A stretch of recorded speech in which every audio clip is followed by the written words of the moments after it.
ਪੰਜਾਬੀ ਭਾਸ਼ਾ ਨੂੰ ਪਿਆਰ ਕਰਨ ਵਾਲੇ ਸਰੋਤਿਆਂ ਦਾ ਤਹਿ ਦਿਲੋਂ ਧੰਨਵਾਦ। ਅੱਜ ਤੁਸੀਂ ਸੁਣੋਗੇ ਡਾਕਟਰ ਨਰਿੰਦਰ ਸਿੰਘ ਕਪੂਰ ਜੀ ਦੁਆਰਾ ਲਿਖੀ ਕਿਤਾਬ ਮਾਲਾ ਮਣਕੇ ਭਾਗ ਦੂਜਾ। ਨੈਪੋਲੀਅਨ ਨੇ ਆਪਣੇ ਜੀਵਨ ਵਿੱਚ 60 ਲੜਾਈਆਂ ਲੜੀਆਂ ਸਨ। ਉਸ ਬਾਰੇ ਸੰਸਾਰ ਵਿੱਚ 30,000 ਪੁਸਤਕਾਂ ਲਿਖੀਆਂ ਗਈਆਂ ਹਨ। ਨਿਰੋਲ ਭਾਵਨਾਵਾਂ ਅਤੇ ਨਿਰੋਲ ਤਰਕ ਜੀਵਨ ਨੂੰ ਹਾਸੋਹੀਣਾ ਬਣਾਉਂਦੇ ਹਨ। ਮਨੁੱਖ ਨੂੰ ਇਹ ਦੋਵੇਂ ਬਿਰਤੀਆਂ ਵਿਰਸੇ ਵਿੱਚ ਮਿਲਦੀਆਂ ਹਨ, ਪਰ ਇਹਨਾਂ ਵਿੱਚ ਸੰਤੁਲਨ ਲਿਆਉਣਾ ਹਰ ਪੀੜ੍ਹੀ ਦੀ ਜ਼ਿੰਮੇਵਾਰੀ ਹੁੰਦੀ ਹੈ। ਮਾਇਆ ਇੱਕ ਭਰਮ ਦਾ ਨਾਂ ਹੈ। ਵਿਖਾਈ ਕੁਝ ਦਿੰਦਾ ਹੈ ਪਰ ਹੁੰਦਾ ਕੁਝ ਹੋਰ ਹੈ। ਵਿਖਾਈ ਸੱਪ ਦਿੰਦਾ ਹੈ, ਹੁੰਦੀ ਰੱਸੀ ਹੈ। ਵਿਗਿਆਨ ਨੇ ਵੀ ਇਸ ਦੀ ਪੁਸ਼ਟੀ ਕੀਤੀ ਹੈ। ਬ੍ਰਹਿਮੰਡ ਵਿੱਚ ਉੱਪਰ ਥੱਲੇ, ਅੱਗੇ ਪਿੱਛੇ, ਸੱਜੇ ਖੱਬੇ, ਚੰਗੇ ਮਾੜੇ, ਸੋਮ ਮੰਗਲ, ਇੱਥੇ ਉੱਥੇ ਦੇ ਕੋਈ ਅਰਥ ਨਹੀਂ, ਇਹ ਭਰਮ ਹਨ। ਯਥਾਰਥ ਤੋਂ ਡਰੋਗੇ, ਯਥਾਰਥ ਡਰਾਏਗਾ। ਸਮਝਣ ਦਾ ਉਪਰਾਲਾ ਕਰੋਗੇ, ਸਮਝ ਆਏਗਾ। ਯਥਾਰਥ ਤੋਂ ਲਾਭ ਉਠਾਉਣ ਲਈ ਡਰਨ ਦੀ ਲੋੜ ਨਹੀਂ, ਸਮਝਣ ਦੀ ਲੋੜ ਹੈ। ਫੜਾਂ ਸੇਖੀਆਂ ਦਾ ਆਧਾਰ ਮਨੁੱਖ ਵਿੱਚ ਮੁਕਾਬਲੇ ਦੀ ਬਿਰਤੀ ਹੈ। ਜਦੋਂ ਮੁਕਾਬਲੇ ਦੀ ਭਾਵਨਾ ਸ਼ਾਂਤ ਹੋ ਜਾਂਦੀ ਹੈ ਤਾਂ ਫੜਾਂ ਸੇਖੀਆਂ ਸੋ ਜਾਂਦੀਆਂ ਹਨ। ਕਈ ਵਾਰੀ ਪਰਮਾਤਮਾ ਅੱਗੇ ਕੀਤੀ ਅਰਦਾਸ ਦਾ ਪੂਰੀ ਨਾ ਹੋਣਾ ਚੰਗੀ ਕਿਸਮਤ ਦਾ ਕਾਰਨ ਬਣਦਾ ਹੈ। ਸਭ ਤੋਂ ਮਿੱਠੀ ਆਵਾਜ਼ ਪ੍ਰੇਮਿਕਾ ਦੀ ਹੁੰਦੀ ਹੈ। ਸਭ ਤੋਂ ਵੱਧ ਭਰੋਸੇ ਵਾਲੇ ਸ਼ਬਦ ਪ੍ਰੇਮੀ ਦੇ ਹੁੰਦੇ ਹਨ। ਸਾਲ ਦੀ ਸਭ ਤੋਂ ਵੱਧ ਕਾਲੀ ਰਾਤ ਦੀਵਾਲੀ ਦੀ ਰਾਤ ਹੁੰਦੀ ਹੈ, ਜਿਸ ਕਾਰਨ ਦੀਵੇ ਵਧੇਰੇ ਚਮਕਦੇ ਹਨ। ਪ੍ਰੇਮੀ ਪ੍ਰੇਮਿਕਾ, ਪਤੀ ਪਤਨੀ, ਮਾਂ ਬੱਚਾ ਦੋਵੇਂ ਇੱਕ ਦੂਜੇ ਦੀ ਆਦਤ ਬਣ ਜਾਂਦੇ ਹਨ। ਵਿਆਹ ਕਰਵਾਉਣਾ ਚਾਹੀਦਾ ਹੈ ਕਿ ਨਹੀਂ? ਸਰੀਰਕ ਅਨੁਭਵਾਂ ਲਈ ਹੁੰਦਾ ਹੈ। ਸਰੀਰ ਨੂੰ ਸਰੀਰਕ ਅਨੁਭਵਾਂ ਤੋਂ ਵਿਰਵੇ ਰੱਖਣਾ ਸਰੀਰ ਨਾਲ ਅਨਿਆਏ ਹੁੰਦਾ ਹੈ। ਸਭ ਤੋਂ ਵੱਡੀ ਤਸੱਲੀ ਸਰੀਰਕ ਤਸੱਲੀ ਹੁੰਦੀ ਹੈ। ਪ੍ਰੇਮੀ ਆਪ ਭਾਵੇਂ ਬੁੱਢਾ ਹੋ ਜਾਵੇ, ਉਸਨੂੰ ਪ੍ਰੇਮਿਕਾ ਜਵਾਨ ਹੀ ਦਿਸਦੀ ਹੈ। ਜਿਹੜੀ ਚੀਜ਼ ਪਸੰਦ ਹੁੰਦੀ ਹੈ ਉਸਨੂੰ ਖਰੀਦਣ ਦਾ ਫੈਸਲਾ 2.5 ਸਕਿੰਟ ਵਿੱਚ ਹੀ ਹੋ ਜਾਂਦਾ ਹੈ। ਸਾਡਾ ਦਿਲ ਝੱਟ ਹਾਮੀ ਭਰ ਦਿੰਦਾ ਹੈ। ਜੇ ਫੈਸਲਾ ਲਮਕ ਜਾਵੇ ਤਾਂ ਉਹ ਚੀਜ਼ ਖਰੀਦੀ ਨਹੀਂ ਜਾਂਦੀ। ਜਦੋਂ ਸਭ ਕੁਝ ਤੇਜ਼ੀ ਨਾਲ ਹੋਣ ਲੱਗ ਪਏ ਤਾਂ ਜ਼ਿੰਦਗੀ ਦੀਆਂ ਸਮੱਸਿਆਵਾਂ ਅਤੇ ਮੁਸ਼ਕਿਲਾਂ ਵੀ ਤੇਜ਼ੀ ਨਾਲ ਵੱਧਦੀਆਂ ਹਨ। ਹੜ੍ਹ, ਭੂਚਾਲ ਅਤੇ ਯੁੱਧ ਦੌਰਾਨ ਲੋਕ ਵਧੇਰੇ ਅੰਧ ਵਿਸ਼ਵਾਸੀ ਹੋ ਜਾਂਦੇ ਹਨ। ਪਹਿਲਾਂ ਸੂਚਨਾ ਅਤੇ ਗਿਆਨ ਦਾ ਸਰੋਤ ਗੁਰੂ, ਅਧਿਆਪਕ ਜਾਂ ਬਜ਼ੁਰਗ ਸਨ। ਹੁਣ ਇੰਟਰਨੈਟ ਨੇ ਸਭ ਕੁਝ ਬਦਲ ਦਿੱਤਾ ਹੈ, ਜਿਸ ਕਾਰਨ ਗੁਰੂਆਂ, ਅਧਿਆਪਕਾਂ, ਬਜ਼ੁਰਗਾਂ ਦਾ ਮਹੱਤਵ ਘਟਿਆ ਹੈ। ਇੱਕ ਕੰਪਨੀ ਨੇ ਇਸ਼ਤਿਹਾਰ ਦਿੱਤਾ ਕਿ ਸਾਡੀ ਕਾਰ ਖਰੀਦੋ ਅਤੇ ਜੇ ਅਗਲੇ ਸਾਲ ਤੁਹਾਡੀ ਆਮਦਨ ਘਟੀ ਜਾਂ ਰੁਜ਼ਗਾਰ ਨਾ ਰਿਹਾ ਤਾਂ ਅਸੀਂ ਕਾਰ ਵਾਪਸ ਲੈ ਲਵਾਂਗੇ ਅਤੇ ਲਏ ਪੈਸੇ ਮੋੜਾਂਗੇ। 1 ਸਾਲ ਵਿੱਚ ਕੰਪਨੀ ਦੀਆਂ 3 ਲੱਖ ਕਾਰਾਂ ਵਿਕੀਆਂ, ਕੇਵਲ 8 ਵਾਪਸ ਆਏ। ਜਵਾਨ ਘਰ ਨਾਲ ਬਹੁਤੇ ਜੁੜੇ ਨਹੀਂ ਹੁੰਦੇ। ਉਹਨਾਂ ਵਿੱਚ ਦੂਰ ਜਾਣ, ਉਡਾਣ ਭਰਨ ਦੀ ਤਾਂਘ ਹੁੰਦੀ ਹੈ। ਸੋ ਘਰ ਛੱਡਣ ਵੇਲੇ ਉਹ ਬਹੁਤੇ ਭਾਵੁਕ ਨਹੀਂ ਹੁੰਦੇ। ਭਾਵੁਕ ਉਹ ਇਸਤਰੀਆਂ ਹੁੰਦੀਆਂ ਹਨ ਜਿਨ੍ਹਾਂ ਨੇ ਘਰ ਅੰਦਰ ਰਹਿਣਾ ਹੁੰਦਾ ਹੈ। ਜੇ ਇਸਤਰੀ ਪਿਆਰ ਕਰਦੀ ਹੈ ਤਾਂ ਉਸ ਦੀਆਂ ਗਾਲਾਂ ਵਿੱਚ ਵੀ ਨਿੱਘ ਹੋਵੇਗਾ। ਜੇ ਨਹੀਂ ਕਰਦੀ ਤਾਂ ਭਾਵੇਂ ਸਾਰੀ ਰਾਤ ਬਾਹਾਂ ਵਲ ਕੇ ਪਈ ਰਹੇ, ਠੰਡ ਲੱਗਦੀ ਰਹੇਗੀ। ਪੁਰਸ਼ ਦੀਆਂ ਅੱਖਾਂ ਪੂਰੀਆਂ ਖੁੱਲ੍ਹਦੀਆਂ ਹੀ ਕਿਸੇ ਸੁੰਦਰੀ ਨੂੰ ਵੇਖ ਕੇ ਹਨ। ਜ਼ਰੂਰੀ ਨਹੀਂ ਕਿ ਲਾਇਕ ਪਿਤਾ ਦਾ ਪੁੱਤਰ ਵੀ ਲਾਇਕ ਹੋਵੇ। ਇਹ ਵੀ ਜ਼ਰੂਰੀ ਨਹੀਂ ਕਿ ਲਾਇਕ ਪੁੱਤਰ ਦਾ ਪਿਤਾ ਵੀ ਸਿਆਣਾ ਹੋਵੇ। ਹਰ ਸਵਾਰੀ ਆਪਣੇ ਸਮਾਨ ਲਈ ਆਪ ਜ਼ਿੰਮੇਵਾਰ ਹੁੰਦੀ ਹੈ। ਅਜੋਕੀ ਇਸਤਰੀ ਵਿਕਾਸ ਕਰ ਰਹੀ ਹੈ ਕਿਉਂਕਿ ਉਸਦਾ ਹਰੇਕ ਅਗਲੇਰਾ ਪ੍ਰੇਮੀ ਪਹਿਲੇ ਨਾਲੋਂ ਵਧੇਰੇ ਅਮੀਰ, ਵਧੇਰੇ ਚਾਪਲੂਸ ਅਤੇ ਵਧੇਰੇ ਮੂਰਖ ਹੁੰਦਾ ਹੈ। ਰਲ ਕੇ ਭੋਜਨ ਖਾਣ ਨਾਲ ਸਧਾਰਨ ਭੋਜਨ ਵੀ ਪ੍ਰੀਤੀ ਭੋਜ ਬਣ ਜਾਂਦਾ ਹੈ। ਭਾਰਤ ਹਰ ਬਾਹਰਲੇ ਨੂੰ ਮੋਹ ਲੈਂਦਾ ਹੈ ਅਤੇ ਹਰੇਕ ਅੰਦਰਲੇ ਨੂੰ ਪਰੇਸ਼ਾਨ ਕਰਦਾ ਹੈ। ਪੁਰਾਣੇ ਜ਼ਮਾਨੇ ਵਿੱਚ ਰੋਮ ਵਿੱਚ ਪੋਪ ਦੇ ਗਿਰਜੇ ਤੋਂ ਉੱਚੀ ਇਮਾਰਤ ਬਣਾਉਣ ਦੀ ਆਗਿਆ ਨਹੀਂ ਸੀ। ਪੰਜਾਬ ਦੇ ਪਿੰਡਾਂ ਵਿੱਚ ਲੰਮਾ ਅਰਸਾ ਗੁਰਦੁਆਰੇ ਤੋਂ ਉੱਚੀ ਇਮਾਰਤ ਨਹੀਂ ਸੀ ਬਣਾਈ ਜਾਂਦੀ। ਅਨੇਕਾਂ ਸੰਸਥਾਵਾਂ ਪ੍ਰਬੰਧਕਾਂ ਦੀ ਖਿੱਚੋਤਾਣ ਦੀ ਭੇਟ ਚੜ੍ਹ ਜਾਂਦੀਆਂ ਹਨ। ਜੋ ਦੂਰ ਜਾਂਦੇ ਹਨ ਉਹੀ ਜਾਣ ਸਕਦੇ ਹਨ ਕਿ ਉਹ ਕਿੱਥੇ ਤੱਕ ਜਾ ਸਕਦੇ ਹਨ। ਕਿਸੇ ਜੋੜੀ ਵਿਚਲੇ ਦੋਹਾਂ ਨੂੰ ਇੱਕੋ ਵੇਲੇ ਨਹੀਂ ਵੇਖਿਆ ਜਾ ਸਕਦਾ। ਪਹਿਲਾਂ ਇੱਕ ਨੂੰ ਫਿਰ ਦੂਜੇ ਨੂੰ ਵੇਖਿਆ ਜਾਂਦਾ ਹੈ, ਫਿਰ ਫੈਸਲਾ ਕੀਤਾ ਜਾਂਦਾ ਹੈ ਕਿ ਕਿਸ ਨੂੰ ਵੇਖਣ ਦੀ ਵਧੇਰੇ ਲੋੜ ਹੈ। ਪਹਿਲਾ ਪਿਆਰ ਸੋਚ ਸਮਝ ਕੇ ਨਹੀਂ ਪੈਂਦਾ। ਇਸ ਦਾ ਸਭ ਕੁਝ ਸੱਜਰਾ ਅਤੇ ਨਿਆਰਾ ਹੋਣ ਕਰਕੇ ਇਹ ਵਧੇਰੇ ਖਿੱਚ ਵਾਲਾ ਹੁੰਦਾ ਹੈ। ਜਿਸ ਨੂੰ ਰੱਬੀ ਦਾਤ ਕਿਹਾ ਜਾਂਦਾ ਹੈ, ਜਿਵੇਂ ਸੁਰੀਲੀ ਆਵਾਜ਼, ਕਲਾਤਮਕ ਸੂਝ, ਰੰਗਾਂ, ਕੱਪੜਿਆਂ ਦੀ ਪਸੰਦ, ਉਹ ਦਾਤ ਨਹੀਂ, ਕਮਾਈ ਹੋਈ ਯੋਗਤਾ ਹੁੰਦੀ ਹੈ। ਰਚਨਾ ਉਹੀ ਪ੍ਰਵਾਨ ਚੜ੍ਹਦੀ ਹੈ ਜਿਸ ਵਿੱਚੋਂ ਜ਼ਿੰਦਗੀ ਧੜਕੇ। ਨਿੰਦਾ ਭੰਡਣ ਤੋਂ ਪਹਿਲਾਂ ਹੁੰਦੀ ਹੈ, ਭੰਡਣ ਉਪਰੰਤ ਨਫ਼ਰਤ ਹੀ ਹੁੰਦੀ ਹੈ। ਆਪਣੇ ਬਹੁਤ ਪਿਆਰੇ ਵੱਲੋਂ ਕੀਤੀ ਆਲੋਚਨਾ ਅਤੇ ਨਿੰਦਾ ਨਾਲ ਤਣਾਅ, ਦਬਾਅ ਹੀ ਨਹੀਂ ਵੱਧਦੇ, ਜ਼ੁਕਾਮ, ਬੁਖਾਰ ਵੀ ਹੋ ਸਕਦਾ ਹੈ। ਇਸਤਰੀਆਂ ਵਧੇਰੇ ਨੁਕਸ ਕੱਢਦੀਆਂ ਹਨ, ਵਧੇਰੇ ਇਤਰਾਜ਼ ਅਤੇ ਆਲੋਚਨਾ ਕਰਦੀਆਂ ਹਨ, ਪਰ ਪੁਰਸ਼ ਉਹਨਾਂ ਦੇ ਸਾਰੇ ਹਮਲਿਆਂ ਨੂੰ ਸੱਜੇ ਖੱਬੇ ਕਰ ਦਿੰਦੇ ਹਨ। ਸਕੂਲ ਬੱਚਿਆਂ ਨੂੰ ਹੋਰ ਕੁਝ ਸਿਖਾਏ ਨਾ ਸਿਖਾਏ, ਪਰ ਇਹ 10 ਮਿੰਟਾਂ ਵਿੱਚ ਤਿਆਰ ਹੋਣਾ ਸਿਖਾ ਦਿੰਦਾ ਹੈ। ਜੇ ਕਿਸੇ ਆਧੁਨਿਕ ਜੋੜੇ ਦੇ ਰਿਸ਼ਤੇ ਵਿਚਲੀ ਉਦਾਸੀਨਤਾ ਅਤੇ ਨਫ਼ਰਤ ਮਾਪ ਲਈ ਜਾਏ ਤਾਂ ਪਿਆਰ ਦੇ ਫਾਰਮੂਲੇ ਨਾਲ ਦੱਸਿਆ ਜਾ ਸਕਦਾ ਹੈ ਕਿ ਰਿਸ਼ਤਾ ਕਿਤਨਾ ਚਿਰ ਲੜਖੜਾਉਣ ਉਪਰੰਤ ਟੁੱਟ ਜਾਵੇਗਾ। ਵਧੇਰੇ ਬੋਲਣ ਵਾਲੇ ਵਧੇਰੇ ਨੁਕਸ ਕੱਢਦੇ ਹਨ, ਚੁੱਪ ਰਹਿਣ ਵਾਲੇ ਵੇਖ ਕੇ ਅਣਡਿੱਠ ਕਰਦੇ ਹਨ। ਸੁੰਦਰ ਨਾਰਾਂ ਅਤੇ ਸਿਆਣੇ ਪੁਰਸ਼ ਬਹੁਤਾ ਨਹੀਂ ਬੋਲਦੇ। ਉਸ ਨੂੰ ਲੱਭੋ ਜਿਸ ਦੀਆਂ ਖੁਸ਼ੀਆਂ ਆਪਣੀਆਂ ਲੱਗਣ, ਜਿਸ ਦੀਆਂ ਸਮੱਸਿਆਵਾਂ ਹੱਲ ਕਰਨ ਵਿੱਚੋਂ ਸੁੱਖ ਮਿਲੇ। ਜਦੋਂ ਸੋਚ ਜਾਗਦੀ ਹੋਵੇ, ਦੀਵੇ ਦੀ ਲੋੜ ਨਹੀਂ ਪੈਂਦੀ। ਜਦੋਂ ਮੰਜ਼ਿਲ ਸਪਸ਼ਟ ਹੋਵੇ, ਮੀਲ ਪੱਥਰ ਕੋਈ ਨਹੀਂ ਪੜ੍ਹਦਾ। ਇਸਤਰੀ ਵੱਧ ਤੋਂ ਵੱਧ ਆਪਣੀ ਅੱਧੀ ਉਮਰ ਦੀ ਲੱਗਣਾ ਚਾਹੁੰਦੀ ਹੈ। ਇਸ ਤੋਂ ਹੋਰ ਛੋਟੀ ਲੱਗਣ ਵਿੱਚ ਉਸ ਨੂੰ ਬੇਈਮਾਨੀ ਨਜ਼ਰ ਆਉਂਦੀ ਹੈ। ਕਲਾਸ ਵਿੱਚ ਪੜ੍ਹਾਕੂ, ਲਾਇਕ ਅਤੇ ਨੰਬਰ ਲੈਣ ਵਾਲੇ ਸਾਊ ਵਿਦਿਆਰਥੀ ਅਗਲੇ ਬੈਂਚਾਂ 'ਤੇ ਬੈਠਦੇ ਹਨ। ਦੇਸ਼ ਦੀ ਵਾਂਗਡੋਰ ਸੰਭਾਲਣ ਵਾਲੇ, ਆਗੂ ਬਣਨ ਵਾਲੇ ਤਿੱਖੇ ਅਤੇ ਚੁਸਤ ਵਿਦਿਆਰਥੀ ਅਖੀਰਲੇ ਬੈਂਚਾਂ 'ਤੇ ਬੈਠਦੇ ਹਨ। ਆਪਣੀ ਉਮਰ ਬਾਰੇ ਇਸਤਰੀ ਉੱਤੇ ਝੂਠ ਬੋਲਣ ਦਾ ਦੋਸ਼ ਨਹੀਂ ਲਾਉਣਾ ਚਾਹੀਦਾ, ਕਿਉਂਕਿ ਉਸਨੇ ਆਪਣੀ ਉਮਰ ਤਾਂ ਦੱਸੀ ਹੀ ਨਹੀਂ ਹੁੰਦੀ, ਉਸਨੇ ਤਾਂ ਆਪਣਾ ਅਨੁਮਾਨ ਦੱਸਿਆ ਹੁੰਦਾ ਹੈ। ਮਹਿੰਗੇ ਸਕੂਲਾਂ ਦੇ ਵਿਦਿਆਰਥੀ ਆਪਣੇ ਆਪ ਨੂੰ ਚੁਸਤ ਸਮਝਦੇ ਹਨ। ਜਿਨ੍ਹਾਂ ਦਾ ਧੀ ਪੁੱਤਰ ਵਿਦੇਸ਼ ਹੋਵੇ, ਮਾਪੇ ਚੁਸਤ ਹੋ ਜਾਂਦੇ ਹਨ। ਜਿਹੜੀ ਲੜਕੀ ਕਿਸੇ ਨੂੰ ਪਿਆਰ ਕਰਦੀ ਹੈ, ਉਹ ਸੁਸਤ ਹੋ ਹੀ ਨਹੀਂ ਸਕਦੀ। ਜਿਹੜਾ ਲੜਕਾ ਜਮਾਤਨ ਨੂੰ ਪਿਆਰ ਕਰਦਾ ਹੈ, ਉਸ ਨੂੰ ਲੜਕੀ ਹੀ ਚੁਸਤ ਕਰ ਦਿੰਦੀ ਹੈ। ਜਦੋਂ ਕੋਈ ਵਿਅਕਤੀ ਤੁਹਾਨੂੰ ਮਿਲਣ ਉਪਰੰਤ ਵਾਪਸ ਜਾਂਦਾ ਹੈ ਤਾਂ ਉਸਦੀ ਚਾਲ ਦੱਸੇਗੀ ਕਿ ਤੁਸੀਂ ਉਸ ਨਾਲ ਚੰਗਾ ਵਿਹਾਰ ਕੀਤਾ ਹੈ ਕਿ ਨਹੀਂ। ਜੇ ਤੁਰੋਗੇ ਚੱਲੋਗੇ ਤਾਂ ਹੀ ਵੇਖੇ ਜਾਓਗੇ। ਬੈਠਿਆਂ, ਰੁਕਿਆਂ ਅਤੇ ਸੁੱਤਿਆਂ ਵੱਲ ਕੋਈ ਧਿਆਨ ਨਹੀਂ ਦਿੰਦਾ। ਜੇ ਇਸਤਰੀ ਵਿਆਹ ਵਾਲੇ ਦਿਨ ਨੂੰ ਆਪਣਾ ਜਨਮ ਦਿਨ ਮੰਨ ਲੈਣ ਤਾਂ ਉਹਨਾਂ ਨੂੰ ਆਪਣੀ ਉਮਰ ਬਾਰੇ ਝੂਠ ਦਾ ਆਸਰਾ ਲੈਣ ਦੀ ਕਦੇ ਲੋੜ ਨਹੀਂ ਪਏਗੀ। ਨਵੇਂ ਰਸਤੇ 'ਤੇ ਭੀੜ ਨਹੀਂ ਚੱਲਦੀ, ਭੀੜ ਤੋਂ ਵੱਖ ਹੋਣ ਵਾਲਾ ਹੀ ਨਵਾਂ ਰਸਤਾ ਸਿਰਜਦਾ ਹੈ। ਬੁਝੇ ਹੋਏ ਦੀਵਿਆਂ ਵਾਲੇ ਘਰ ਕਿਹੜੇ ਸੂਰਜ ਪੈਦਾ ਕਰਨਗੇ। ਵੱਡੇ ਸਟੋਰ ਵਿੱਚ ਕੁਝ ਖਰੀਦਣ ਜਾਓਗੇ, ਆਪ ਵਿਕ ਜਾਓਗੇ। ਰਿਸ਼ਤੇ ਵੇਲੇ ਫੈਸਲੇ ਦਾ ਆਧਾਰ ਕੀ ਹੋਣਾ ਚਾਹੀਦਾ ਹੈ? ਕੀ ਇਸ ਨਾਲ ਸਾਰੀ ਜ਼ਿੰਦਗੀ ਰਿਹਾ ਜਾ ਸਕਦਾ ਹੈ? ਕੀ ਇਹ ਪਤੀ ਲੱਗਦਾ ਹੈ? ਕੀ ਇਸ ਨਾਲ ਜ਼ਿੰਦਗੀ ਦੀ ਰੌਣਕ ਵਧੇਗੀ? ਜੇ ਫੈਸਲਾ 10 ਮਿੰਟ ਵਿੱਚ ਨਹੀਂ ਹੁੰਦਾ ਤਾਂ ਨਹੀਂ ਹੋਵੇਗਾ।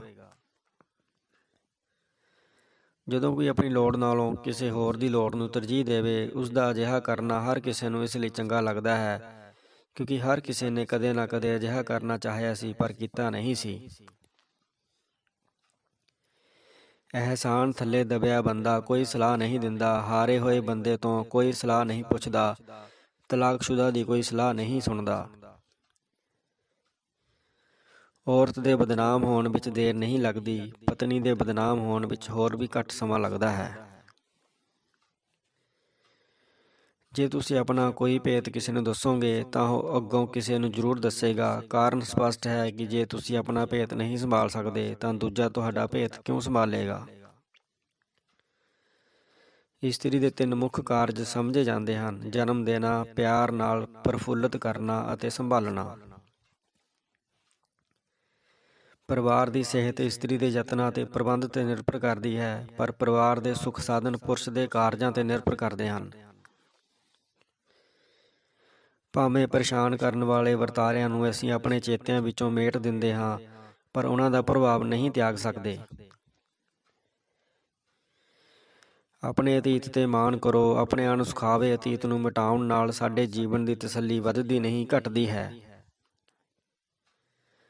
ਹਰ ਮਹਿਮਾਨ ਦੇ ਜਾਣ ਉਪਰੰਤ ਉਸ ਨੂੰ ਮਾਪਿਆ ਤੋਲਿਆ ਜਾਂਦਾ ਹੈ। ਜਾਣ ਉਪਰੰਤ ਮਹਿਮਾਨ ਵੀ ਸਾਨੂੰ ਪੁੰਨਦਾ ਛਾਣਦਾ ਹੈ। ਹਰ ਕਿਸੇ ਕੋਲ ਕਹਿਣ ਲਈ ਬਹੁਤ ਕੁਝ ਹੁੰਦਾ ਹੈ, ਉਸ ਨਾਲੋਂ ਵੀ ਵਧੇਰੇ ਉਸ ਕੋਲ ਨਾ ਕਹਿਣ, ਨਾ ਦੱਸਣ ਯੋਗ ਹੁੰਦਾ ਹੈ।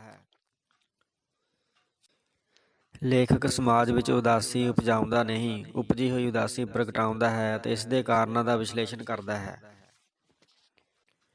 ਹੁਣ ਜਿਹੜੇ ਮਾਪੇ ਬੱਚਿਆਂ ਨੂੰ ਜੀਵਨ ਦਾ ਸਹੀ, ਚੰਗਾ ਅਤੇ ਉਪਯੋਗੀ ਰਸਤਾ ਵਿਖਾਉਂਦੇ ਹਨ, ਬੱਚੇ ਉਹਨਾਂ 'ਤੇ ਹੱਸਦੇ ਹਨ। ਸਭ ਕੁਝ ਸੁਣਨ, ਕਹਿਣ, ਬੋਲਣ, ਪੜ੍ਹਨ, ਲਿਖਣ ਮਗਰੋਂ ਮਨੁੱਖ ਸ਼ਾਂਤ, ਚੁੱਪ ਦਾ ਅਭਿਲਾਸ਼ੀ ਹੋ ਜਾਂਦਾ ਹੈ। ਡਿਕਸ਼ਨਰੀ ਤੋਂ ਕੋਈ ਵੀ ਉਤਨਾ ਲਾਭ ਨਹੀਂ ਉਠਾਉਂਦਾ ਜਿਤਨਾ ਉਠਾਇਆ ਜਾਣਾ ਸੰਭਵ ਹੁੰਦਾ ਹੈ। ਕਲਰਕ ਵਾਂਗ ਨਿਤਨੇਮ ਦਾ ਕੈਦੀ ਅਤੇ ਸ਼ਰਾਬੀ ਵਾਂਗ ਆਦਤ ਦਾ ਗੁਲਾਮ ਵਿਅਕਤੀ ਆਪਣੇ ਵਿਕਾਸ ਲਈ ਆਪ ਰੁਕਾਵਟ ਬਣ ਜਾਂਦਾ ਹੈ। ਹੋਰਾਂ ਦੀ ਹਾਜ਼ਰੀ ਵਿੱਚ ਅਸੀਂ ਅਸਲੀ ਨਹੀਂ ਹੁੰਦੇ। ਹੋਰਾਂ ਦੀ ਹਾਜ਼ਰੀ ਅਨੁਸਾਰ ਅਸੀਂ ਫੈਸਲਾ ਕਰਦੇ ਹਾਂ ਕਿ ਕੀ ਵਿਖਾਉਣਾ ਹੈ, ਕੀ ਪ੍ਰਗਟਾਉਣਾ ਹੈ, ਕੀ ਲੁਕਾਉਣਾ ਹੈ ਅਤੇ ਕੀ ਉਘਾੜਨਾ ਹੈ। ਹਾਲਾਤ ਦੇ ਬਦਲਣ ਨਾਲ ਚਰਿੱਤਰ ਨਹੀਂ ਬਦਲਦਾ, ਅਹੁਦੇ ਦੇ ਵਧਣ ਨਾਲ ਮੂਰਖਤਾ ਨਹੀਂ ਘਟਦੀ। ਰਾਤ ਦੇ ਸੁਪਨੇ ਕਿਸੇ ਕੰਮ ਨਹੀਂ ਆਉਂਦੇ, ਕੰਮ ਆਉਣ ਵਾਲੇ ਸੁਪਨੇ ਜਾਗਦੀਆਂ ਅੱਖਾਂ ਨਾਲ ਵੇਖੇ ਜਾਂਦੇ ਹਨ। ਜੇ ਮੁਸ਼ਕਲਾਂ ਵਿੱਚੋਂ ਗੁਜ਼ਰ ਰਹੇ ਹੋ ਤਾਂ ਹੌਸਲਾ ਰੱਖੋ, ਇਹ ਮੁਸ਼ਕਲਾਂ ਇੱਕ ਦਿਨ ਬੜਾ ਸੁੱਖ ਦੇਣਗੀਆਂ। ਸਹੀ ਹੋਣ ਨਾਲੋਂ ਮਿਹਰਬਾਨ ਹੋਵੋ, ਮਿਹਰਬਾਨ ਹੋਣ ਕਾਰਨ ਤੁਸੀਂ ਹਰ ਵਾਰੀ ਸਹੀ ਹੋਵੋਗੇ। ਕਿਸੇ ਵੀ ਚੀਜ਼ ਦੀ ਬਹੁਤਾਤ ਥਕਾ ਦਿੰਦੀ ਹੈ। ਕੀੜੀ ਛੋਟੀ ਹੁੰਦੀ ਹੈ ਪਰ ਉਹ ਤੁਹਾਡੀ ਗਰਦਨ 'ਤੇ ਦੰਦੀ ਵੱਢ ਸਕਦੀ ਹੈ। ਕੀ ਤੁਸੀਂ ਉਸ ਦੀ ਗਰਦਨ 'ਤੇ ਦੰਦੀ ਵੱਢ ਸਕਦੇ ਹੋ? ਕਿਸੇ ਨੂੰ ਕਮਜ਼ੋਰ ਨਾ ਸਮਝੋ।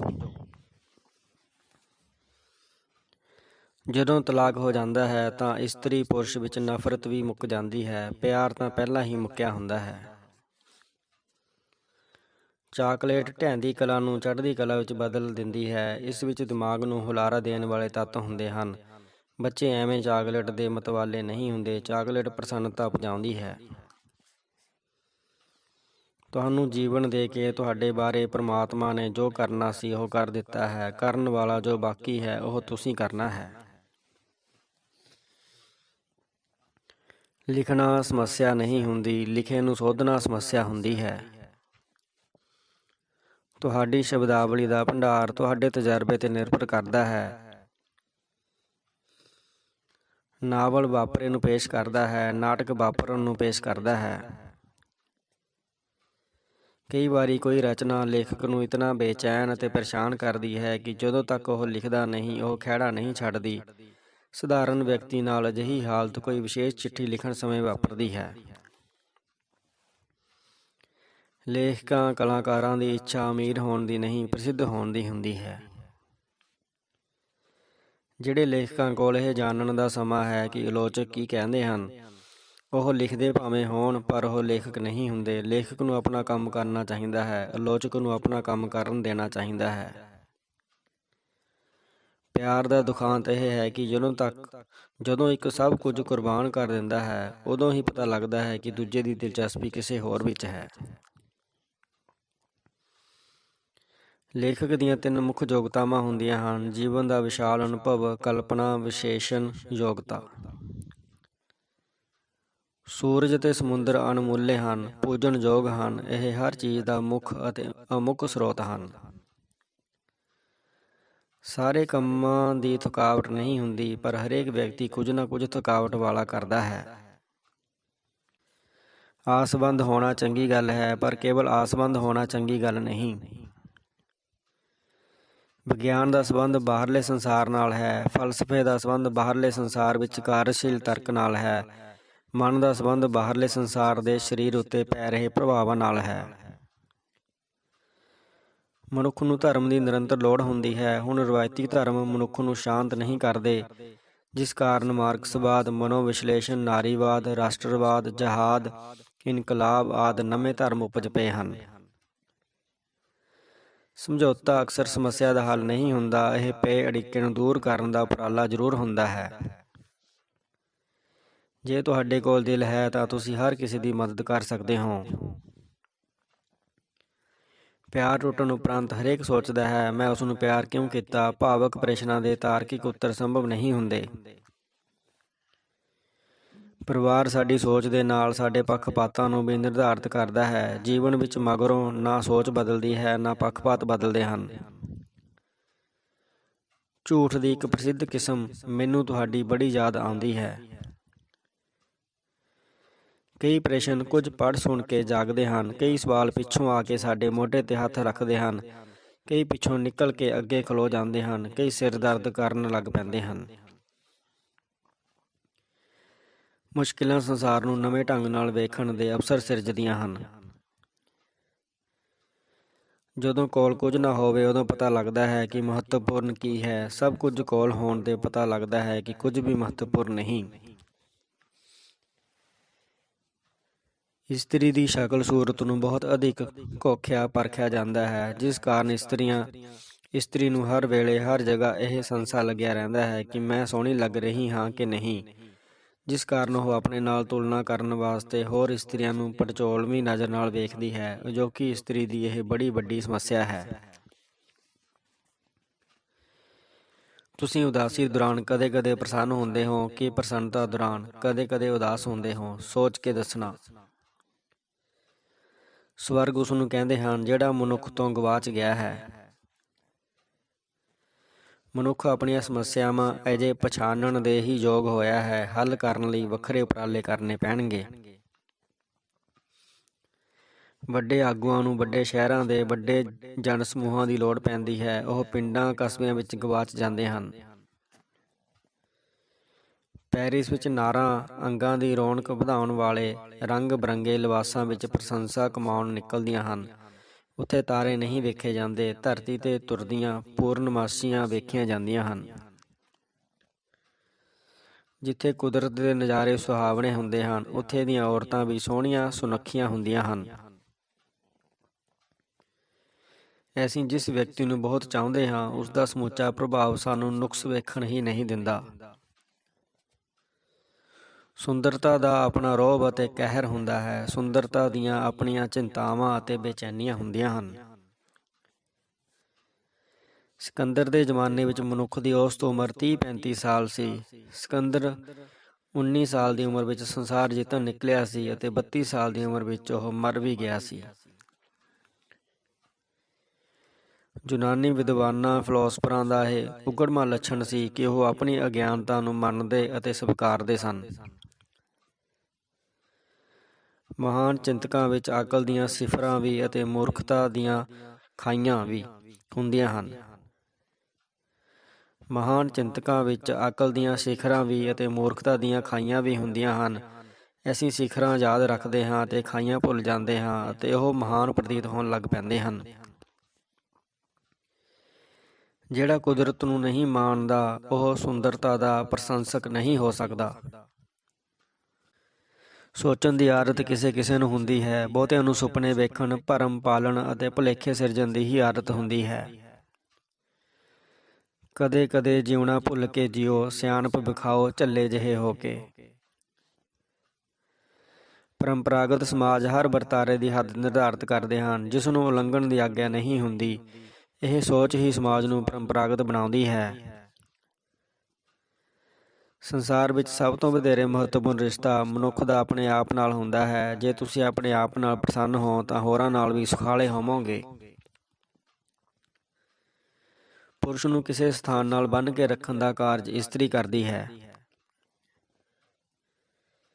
ਕਿਸੇ ਰਿਸ਼ਤੇ ਵਿੱਚ ਜਿਤਨੀ ਵਧੇਰੇ ਸੁਹਿਰਦਤਾ ਹੋਵੇਗੀ, ਉਤਨਾ ਹੀ ਵਧੇਰੇ ਸਤਿਕਾਰ ਹੋਵੇਗਾ। ਸਤਿਕਾਰ ਅਤੇ ਸੁਹਿਰਦਤਾ ਇੱਕ ਹੀ ਚੀਜ਼ ਹਨ। ਅਜੋਕਾ ਹਰੇਕ ਵਿਅਕਤੀ ਇਤਨਾ ਨਿੱਜਵਾਦੀ ਹੁੰਦਾ ਜਾ ਰਿਹਾ ਹੈ ਕਿ ਸਮੂਹਿਕ ਅਨੁਭਵ ਸੰਭਵ ਹੀ ਨਹੀਂ ਰਿਹਾ। ਮੱਧਕਾਲ ਵਿੱਚ ਜਦੋਂ ਕਿਸੇ ਤੋਂ ਇਹ ਜਾਣਨ ਦੀ ਲੋੜ ਪੈਂਦੀ ਸੀ ਕਿ ਉਸਨੇ ਸ਼ਰਾਬ ਪੀਤੀ ਹੋਈ ਸੀ ਕਿ ਨਹੀਂ, ਉਸ ਨੂੰ ਪਹਾੜੇ ਪੁੱਛੇ ਜਾਂਦੇ ਸਨ। ਇਹ ਬੜਾ ਸੌਖਾ, ਸਸਤਾ ਅਤੇ ਸਿੱਕੇਬੰਦ ਢੰਗ ਸੀ। ਮੱਧਕਾਲ ਦੇ ਰਾਜਿਆਂ ਦੇ ਬਿਸਤਰੇ ਨਿੱਘੇ ਹੀ ਰਹਿੰਦੇ ਸਨ। ਲੋਕ ਧਾਰਮਿਕ ਨਹੀਂ ਹੁੰਦੇ, ਧਰਮ ਪਿੱਛੇ ਲੁਕੇ ਹੁੰਦੇ ਹਨ। ਉਹ ਜ਼ਿੰਦਗੀ ਦੀਆਂ ਸਮੱਸਿਆਵਾਂ ਸਮਝਣ ਅਤੇ ਸੁਲਝਾਉਣ ਦੀ ਥਾਂ ਪੂਜਾ ਵਿੱਚੋਂ ਸੁੱਖ ਭਾਲਦੇ ਹਨ। ਆਜ਼ਾਦ ਹੋਣਾ, ਗਰੀਬੀ ਵਿੱਚੋਂ ਨਿਕਲਣਾ ਹੈ, ਵਿਸ਼ਵ ਨਾਗਰਿਕ ਬਣਨਾ ਹੈ। ਅੰਗਰੇਜ਼ੀ ਪੜ੍ਹੋ। ਅੰਗਰੇਜ਼ੀ ਪ੍ਰਜਾਤੰਤਰ ਦੀ, ਵਿਗਿਆਨ ਦੀ, ਰੁਜ਼ਗਾਰ ਦੀ ਸਭ ਤੋਂ ਵੱਡੀ ਅੰਤਰਰਾਸ਼ਟਰੀ ਭਾਸ਼ਾ ਹੈ। ਜੇ ਸਾਰੀ ਟੀਮ ਸ਼ਕਤੀਸ਼ਾਲੀ ਹੋਵੇ ਤਾਂ ਕੈਪਟਨ ਦੀ ਸਿਰਦਰਦੀ ਘਟ ਜਾਂਦੀ ਹੈ, ਪਰ ਨਾਲ ਹੀ ਉਸ ਦਾ ਮਹੱਤਵ ਵੀ ਘਟ ਜਾਂਦਾ ਹੈ। ਦੰਦਾਂ ਵਿੱਚ ਘਿਰੀ ਜੀਭ ਕਦੇ ਤਕਲੀਫ ਨਹੀਂ ਦਿੰਦੀ, ਦੰਦ ਦਿੰਦੇ ਰਹਿੰਦੇ ਹਨ। ਚੈਨਲ ਨੂੰ ਸਬਸਕ੍ਰਾਈਬ ਕਰਨ ਲਈ ਧੰਨਵਾਦ। ਤੁਹਾਡਾ ਦਿਨ ਸ਼ੁਭ ਰਹੇ।